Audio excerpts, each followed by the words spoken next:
Je ne sais pas exactement ce qui m'a poussé à accepter ce projet. Peut-être était-ce la bonne rémunération, ou peut-être était-ce le désir de relever un défi plus grand que la simple réparation d'une porte ou d'un plancher. Mais aujourd'hui, assis dans l'obscurité de ma chambre, avec la cicatrice qui me lance chaque nuit, je réalise que c'est la plus grande décision que j'ai jamais regrettée. Cette maison ne voulait pas être reconstruite, et ce que j'y ai trouvé m'a enlevé une partie de moi que je ne retrouverai jamais. Je suis Jason, un homme ordinaire de la banlieue. La construction était mon hobby et parfois un travail à temps partiel. En général, je faisais des choses faciles, installer des portes, réparer des sols ou construire des étagères. Mais cette fois-ci, c'était différent. J'ai reçu une demande de rénovation d'une vieille maison. Le travail semblait facile. Renforcer les fondations, réparer le sous-sol et rendre quelques pièces habitables. Le client était une connaissance que j'avais rencontrée lors de foires locales où nous vendions parfois nos produits. La maison se trouvait à quelques kilomètres de chez moi. Vieille et abandonnée, elle sortait d'un film d'horreur. La première fois que je l'ai vue, j'ai ressenti un léger frisson dans le dos. Peut-être était-ce dû à la façon dont elle se dressait au milieu de la cour, envahie par les mauvaises herbes, comme si elle attendait d'être remplie à nouveau de vie. Je savais que ce serait un projet de longue haleine, mais la rémunération était bonne et j'avais tout mon temps. Le soir même, j'ai préparé mes outils et commencé à planifier le travail. À première vue, il s'agissait d'une simple rénovation. Mais si j'avais su dans quoi je m'embarquais, je n'aurais jamais ouvert cette vieille porte du sous-sol. Il s'est avéré que la maison avait sa propre histoire, qui n'avait rien d'une agréable anecdote du passé. Avant même de commencer les travaux, j'ai demandé à mon ami qui avait commandé la reconstruction pourquoi il voulait restaurer une telle ruine. Il a éludé une réponse directe en disant quelque chose comme « Nous devons nettoyer cet endroit ». Lorsque je suis entré dans la maison pour la première fois, j'ai été accueilli par une odeur âcre d'humidité et un silence étrange. Même les oiseaux et les insectes semblaient éviter l'endroit. Les portes grinçaient comme si elles n'avaient pas entendu de main humaine depuis longtemps et les fenêtres étaient si sales qu'elles laissaient à peine passer la lumière. Tout dans la maison semblait figé dans le temps, comme si personne n'avait vécu ici depuis des années. J'ai appris que la maison appartenait à une famille disparue il y a plus de 10 ans. Les journaux locaux ont rapporté que la police n'avait trouvé aucune trace du crime. Tous les biens de la famille étaient encore là. La vaisselle dans l'évier, les livres sur les étagères et même les photos sur les murs. Mais c'était comme si les habitants eux-mêmes avaient tout simplement disparu. C'était la raison pour laquelle la maison était restée vide pendant si longtemps. J'ai essayé d'ignorer ces histoires. C'était du passé et ma tâche consistait uniquement à transformer la vieille maison en quelque chose de nouveau. Cependant, chaque fois que je touchais les murs ou que je soulevais les planches, j'éprouvais un sentiment étrange. C'était comme si cette maison cachait quelque chose qui ne voulait pas être découvert. Le premier événement inquiétant s'est produit le deuxième jour de travail. J'ai commencé par inspecter le sous-sol, car je devais évaluer l'état des fondations. Les escaliers étaient raides, en bois, et chaque marche grinçait si fort qu'on avait l'impression qu'il pouvait s'effondrer à tout moment. Même en plein jour, il faisait sombre dans la cave. J'ai allumé la lampe de poche et j'ai commencé à examiner les murs. Les vieilles briques semblaient fissurées. Il y avait de la moisissure à certains endroits, mais dans l'ensemble, cela ne semblait pas catastrophique. Soudain, j'ai entendu un léger bruit, quelque chose comme un bruissement, provenant d'un coin sombre du sous-sol. J'ai tourné la tête et j'ai pointé la lampe de poche vers le bruit, mais il n'y avait rien, peut-être de vieux tuyaux ou un rat. J'ai haussé les épaules et j'ai continué à travailler, mais plus je restais dans cette cave, plus j'avais l'impression que quelqu'un m'observait. J'ai regardé plusieurs fois autour de moi, je me suis arrêté et j'ai écouté, mais je n'ai rien vu ni entendu. C'était si étrange que j'ai commencé à me demander si je m'étais fait des idées. J'ai à peine dormi cette nuit-là, mais je me suis convaincu que ce n'était que de la fatigue. Le lendemain matin, lorsque je suis retourné sur le site, j'ai remarqué une vieille trappe dans le sol du sous-sol que je n'avais pas remarquée auparavant. Elle était clouée et semblait avoir été fermée volontairement. Je me suis alors dit, il pourrait s'agir d'un ancien drainage ou d'une entrée supplémentaire. Mais mon subconscient tirait déjà la sonnette d'alarme. J'ai alors décidé de ne pas y toucher pour le moment et de travailler sur d'autres parties de la maison. Les jours suivants, les travaux ont progressé, mais la maison est devenue de plus en plus lourde, comme si elle résistait à mes actions. Des outils se perdaient ou des bruits étranges se faisaient entendre la nuit lorsque je restais plus longtemps. Et un jour, j'ai trouvé des traces de poussière sur ma veste alors que je ne l'avais pas laissée près des matériaux de construction. Chaque jour, je sentais de plus en plus que quelque chose n'allait pas. Mais le pire était encore à venir. Je suis retourné à la maison le 4e jour, armé d'un nouveau plan de travail. Je pensais à la trappe dans le plancher du sous-sol, mais j'ai décidé de terminer d'abord le grenier. L'étrange tension qui régnait dans l'air semblait moins palpable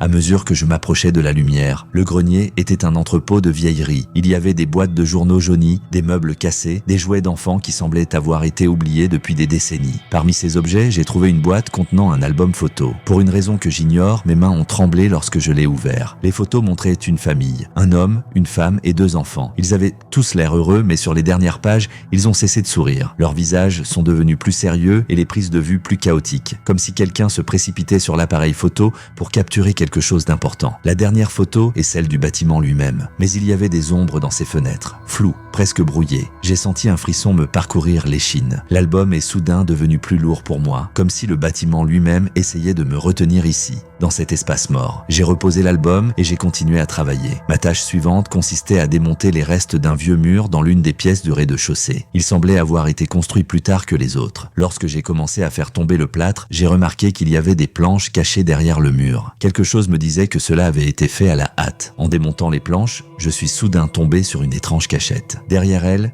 il y avait une petite cavité et à l'intérieur se trouvait une boîte enveloppée dans un vieux sac. La poussière qui volait dans l'air m'a fait tousser, mais cela ne m'a pas arrêté. Lorsque j'ai ouvert la boîte, j'ai vu un cahier usé. Un nom était gravé sur la couverture. Harry Whitmore. Les notes à l'intérieur semblaient chaotiques. Les passages étaient fragmentaires, mais ils laissaient tous entrevoir une sorte d'obsession pour la maison. « N'ouvrez pas la porte !» écrit Harry. « Quelque chose nous hante ici. Ce n'est pas un endroit pour les gens. » Ma tête a commencé à tourner, mais je me suis convaincu que ce n'était qu'une vieille histoire. Les gens inventent souvent des histoires effrayantes pour expliquer des choses qu'ils ne comprennent pas. J'ai remis le cahier dans la boîte et j'ai continué à travailler. Mais c'est à ce moment-là que j'ai vraiment pensé. Peut-être que je ne suis pas seul dans cette maison. Peut-être que ces murs ont des yeux. Sur le moment, je n'ai pas réalisé que ce n'était que le début. Mon 6e jour de travail a commencé comme tous les autres. J'étais déterminé à me concentrer sur l'achèvement des réparations murales et à éviter tout ce qui pouvait exciter mon imagination. Mais dès que j'ai franchi le seuil de la maison, un sentiment d'angoisse m'a saisi avec une vigueur renouvelée. L'air était épais et lourd,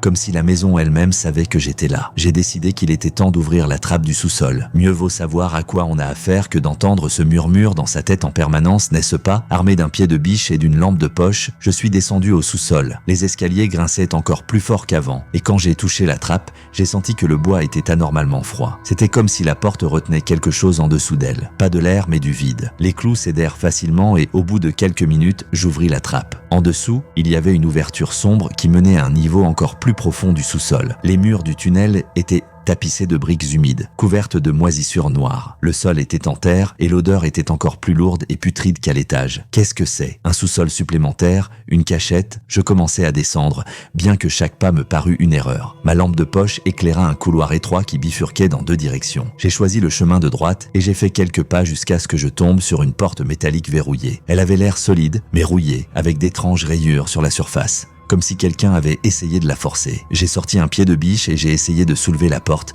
mais elle n'a même pas bougé. À ce moment-là, j'ai entendu un bruit qui m'a glacé le sang. C'était une sorte de coup silencieux mais clair qui venait de derrière la porte. Mon cœur s'est mis à battre plus vite. Je me suis convaincu qu'il s'agissait peut-être de rongeurs ou de vieux tuyaux. Mais les bruits se répétaient, 3 coups sourds, puis une pause et 3 autres. J'ai reculé, sentant mon dos trempé de sueur. Quelque chose dans ces sons me semblait anormal, presque humain. On aurait dit qu'il y avait quelqu'un derrière la porte. Je suis ressorti et j'ai fermé la trappe aussi vite que j'ai pu. Toute idée de reconstruction a disparu à ce moment-là. Mon seul désir était de quitter cette maison pour toujours. Cependant, lorsque je suis remonté à la surface, j'ai eu une nouvelle surprise. La porte menant à la sortie de la maison était verrouillée. Je me souvenais avec certitude que je l'avais laissée ouverte, mais elle ne cédait pas, comme si quelqu'un l'avait verrouillée de l'extérieur. J'ai commencé à les pousser et à les frapper avec mon épaule, mais les portes n'ont même pas bougé. Le sentiment d'être pris au piège est devenu insupportable. Paniqué, j'ai couru vers les fenêtres, mais elles étaient également condamnées de l'intérieur. Comment ai-je pu le manquer? L'horloge de mon téléphone indiquait qu'il faisait déjà nuit, mais pour une raison quelconque, la maison était encore plus sombre que d'habitude. La lanterne que j'avais laissée sur le rebord de la fenêtre s'est soudain éteinte. Je me suis retrouvé seul dans l'obscurité presque totale. Le bruit est réapparu. Il ne provenait plus de la cave, mais de l'étage. C'était des pas lents. Quelqu'un ou quelque chose se déplaçait dans le couloir du 2e étage. Je suis resté là, paralysé, à écouter les bruits de pas de plus en plus forts, comme si quelqu'un descendait les escaliers. Ma respiration devenait saccadée et mes mains tremblaient, mais j'essayais de garder mon sang-froid. Peut-être était-ce juste, je ne trouvais même pas les mots pour justifier ce qui se passait. Finalement, lorsque le bruit s'est arrêté, j'ai réalisé que je me trouvais près de la porte menant à la cuisine. Me tenant à un morceau de tuyau que j'avais trouvé parmi les débris de construction, j'ai regardé prudemment dans le couloir. Il était vide, mais quand je me suis retourné, quelque chose est tombé de l'étagère derrière moi et j'ai failli crier de surprise. Il y avait un album sur le sol, le même que celui que j'avais trouvé dans le grenier. Mais je me souvenais parfaitement que je l'avais laissé à l'étage. Quand je l'ai ouvert, j'ai vu que toutes les photos avaient disparu. Il n'en restait qu'une, qui montrait une maison vide, pas de gens, pas d'ombre, mais des traces de griffures à l'intérieur des fenêtres. Mes mains tremblaient à nouveau. Ce n'était plus une simple coïncidence. Quelque chose dans cette maison me jouait des tours, et je ne savais pas combien de temps je pourrais tenir. Le 7e jour, j'ai compris que je ne pouvais plus attendre. La trappe du sous-sol était le dernier endroit qui restait à explorer. Toutes mes tentatives de rationalisation des événements n'avaient aucun sens. C'était comme si cette maison me jouait des tours et j'ai décidé d'y mettre fin. Armé d'un lourd marteau et d'une lampe de poche, j'ai ouvert la trappe. L'escalier descendait dans une obscurité que même la lampe ne parvenait pas à percer complètement. L'air était épais et suffocant et l'odeur d'humidité et de pourriture me faisait respirer par la bouche. Je commençais à descendre. Chaque pas sonnait fort, mais il n'étouffait pas ce que j'entendais en bas. C'était un bruit de raclement mêlé à des bruits sourds, comme de la pierre frappant du métal. Lorsque j'atteignis le fond, je me retrouvais dans une vaste salle souterraine. Ses murs étaient inégaux, en terre, avec des traces de travail grossier. Mais quelque chose d'autre attira mon attention. Il y avait une table au centre de la pièce et un corps était allongé dessus. Un corps humain recouvert d'un tissu déchiré avec des traits figés qui reflétaient l'horreur. De vieux outils, comme des couteaux et des scies, traînaient sur le sol et j'ai tout de suite compris qu'il s'agissait de quelque chose de plus qu'une simple reconstitution. J'ai fait un pas en avant pour mieux voir, mais soudain j'ai entendu un son qui m'a arrêté. C'était un doux grognement. Je me suis retourné et je l'ai vu. Une silhouette sortait de l'ombre. Elle était grande, avec une colonne vertébrale étrangement courbée et des bras démesurément longs. Son visage était caché par un masque fait maison avec des bouts de cuir. Les profondes fentes des yeux étaient vides, mais je sentais ce regard me transpercer jusqu'à l'os. Cette créature était humaine. Où l'avait été, ses vêtements pendaient en lambeaux et ses doigts ressemblaient à des griffes, tranchantes, carbonisées, comme une brûlure. Je suis resté figé sur place, incapable de bouger. La créature pencha la tête sur le côté, comme pour m'examiner, puis elle fit un pas en avant et je me réveillai enfin sous l'effet du choc. Levant le marteau, j'ai essayé de crier, mais le son qui est sorti de ma bouche était misérable. La créature s'est précipitée sur moi à une vitesse incroyable. Elle m'a fait tomber et j'ai senti quelque chose de brûlant me transpercer l'épaule. La douleur était insupportable, mais l'adrénaline m'a poussé à prendre le marteau et à frapper. J'ai frappé quelque chose de dur, probablement le masque, car la créature a reculé et a émis un son étrange et guttural. J'ai essayé de me relever, mais je sentais le sang couler sur mon flanc. La perte de sang et la faiblesse commençaient à faire des ravages. La créature s'est à nouveau penchée vers moi et j'ai compris que c'était la fin. Cependant, ma lampe de poche, qui gisait toujours sur le sol, a éclairé quelque chose derrière elle, des tuyaux métalliques dépassant du mur. Rassemblant mes dernières forces, j'ai saisi l'un d'entre eux et, alors qu'il se rapprochait de moi, je l'ai planté en plein dans la poitrine de la créature. Ses mouvements se sont ralentis, puis elle est tombée au sol, la respiration sifflante. Je me suis levé de justesse en m'appuyant sur le mur. Tout mon corps me faisait mal et chaque pas était difficile. Mais je savais que je devais sortir. L'escalier était la seule issue. J'ai grimpé si longtemps que cela m'a semblé une éternité. Lorsque j'ai atteint la surface, j'ai découvert que la porte du sous-sol n'était plus verrouillée. En sortant de la maison en courant, j'ai senti l'air devenir plus léger. Je suis resté dehors, regardant cet endroit maudit, et j'ai essayé de comprendre ce que c'était. La peur et la douleur se mêlaient, mais je savais une chose, j'avais survécu. Lorsque je suis sorti de la maison en courant, j'ai été accueilli par une aube froide. Le soleil ne s'était pas encore levé et la lumière était faible, comme si elle ne voulait pas toucher cet endroit. Ma respiration était saccadée. Le sang de mon épaule coulait à flot, trempant mon t-shirt, et la douleur s'aggravait de seconde en seconde. Je m'arrêtais devant la porte et me retournais pour m'assurer que personne ne me suivait. Mais la maison était silencieuse,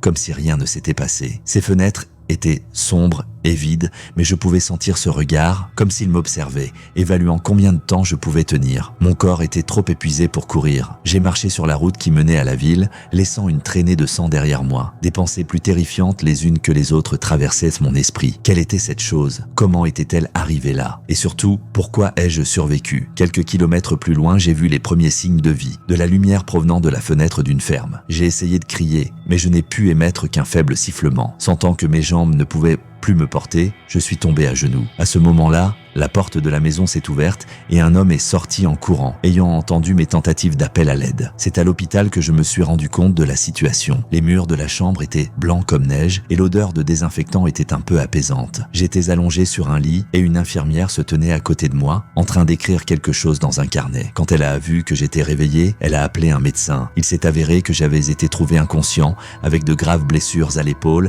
et de nombreux hématomes. Les médecins ont dit que j'avais eu de la chance de survivre. Mon épaule mettra beaucoup de temps à guérir, mais ma vie n'est plus menacée. La police est venue le lendemain. Ils voulaient savoir ce qui s'était passé dans la maison. Je leur ai raconté tout ce que j'ai pu, mais je les ai vus échanger des regards sceptiques. L'un des inspecteurs a semblé prendre mon histoire plus au sérieux que les autres, mais je ne l'ai jamais revu. Quelques jours plus tard, lorsque j'ai pu marcher, j'ai essayé d'en savoir plus sur la maison. Les habitants m'ont dit qu'une famille vivait là, mais qu'elle avait disparu il y a de nombreuses années. Mais personne ne connaissait les détails. La police a effectué des recherches, mais la maison était vide. Aucune trace de la créature que je combattais n'a été trouvée. On m'a demandé de ne plus m'approcher de cet endroit, ce que j'ai accepté avec plaisir. Cependant, quelque chose me tracassait. La dernière nuit, avant ma sortie de l'hôpital, j'ai fait un rêve. Dans ce rêve, je me trouvais à nouveau dans ce sous-sol et la créature se tenait en face de moi. Mais cette fois, elle ne m'a pas attaqué. Elle s'est contentée de rester là et de regarder, et du sang suintait de son masque. Lorsque je me suis réveillé, la première chose que j'ai vue, c'est une ombre sur le mur qui ressemblait au même masque. Je n'ai plus jamais été le même après cela. Plusieurs années se sont écoulées. La cicatrice sur mon épaule a guéri, mais elle a laissé une profonde cicatrice qui me rappelle cette nuit-là. J'ai vendu la maison dans laquelle je vivais et j'ai déménagé en ville. Ma nouvelle maison est spacieuse, lumineuse et dotée d'un mobilier moderne. Mais chaque nuit, lorsque je suis seul, je suis hanté par des souvenirs. Je ne travaille plus dans la construction. Les outils dont j'étais fier autrefois sont maintenant dans une boîte dans le garage. De temps en temps,